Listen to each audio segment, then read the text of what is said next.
Одно ловкое движение ветеринара, и, кажется, бык даже не особо заметил, что сейчас получил вакцину от ящура. Ровно на год это животное в крестьянско-фермерском хозяйстве будет защищено от опасного заболевания.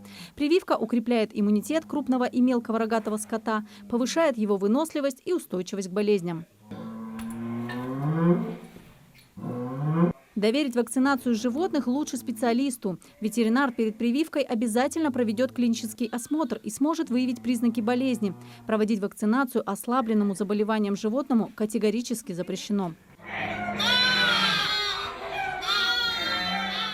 В Сунжинском районе здоровье животных, очевидно, в надежных руках. Кажется, местный ветврач с 45-летним стажем работы Аюб Мурзабеков мог бы вполне стать прототипом знаменитого доктора Айболита, если бы Корничуковский жил и творил сегодня. Столько добра и заботы к животным сконцентрировано в Сунжинском ветеринаре. В подведомственном ему районе больше 9 тысяч голов крупного рогатого скота и 19 тысяч мелкого, а также 900 лошадей и больше 20 тысяч птиц. Все должны пройти вакцинацию от различных болезней. Прививка от ящура, отмечают специалисты, безопасна. После нее можно употреблять молоко рогатого скота и молочные продукты. А также российская вакцина крайне эффективна. Буквально проведенные осенью исследования на напряженность иммунитета показали достаточно высокий титр иммунных тел в организме вакцинированных животных. Это подтверждается исследованиями во Всероссийском институте, научно-исследовательском институте защиты животных, и мы получили результаты, где титр высокий напряженности иммунитета. В этом фермерском хозяйстве около 40 голов крупного рогатого скота и почти 100 мелкого. Не все владельцы животных, к сожалению, ответственно относятся к вакцинации, хотя прививка для них бесплатна. Но в этом подворье о здоровье братьев наших меньших заботятся своевременно.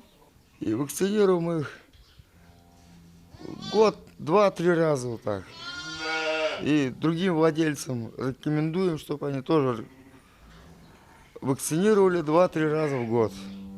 Чтобы не болели ни ягнята, и как эпидемии не было. Сейчас в центре внимания ветеринаров ящур. Дальше пойдет вакцинация от сибирской язвы, эмфизематозного карбункула. Всего за весенний период крупный и мелкий рогатый скот получит 4-5 вакцин. Не останется без внимания и молодняк.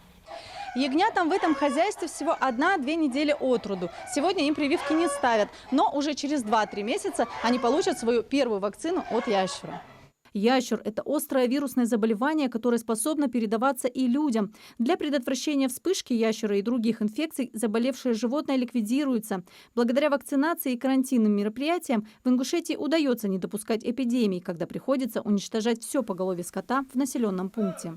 Таких массовых случаев, конечно, не было. Были единичные случаи были по карантинным болезням. Это африканская чума свиней была, это среди диких кабанов. Бруцеллез зарегистрировался в частных подворьях. Тоже мы ликвидировали путем наложения карантина и проведением противобруцеллезных мероприятий. Животноводству ящур наносит большой ущерб. За считанные часы от одного животного могут заразиться сотни. Все они будут подлежать уничтожению. Поэтому бесплатная вакцинация – это действенный способ защитить себя и животных от последствий опасных заболеваний домашнего скота. Анастасия Шишина, Акрамат Дасхоев, Магаз 24.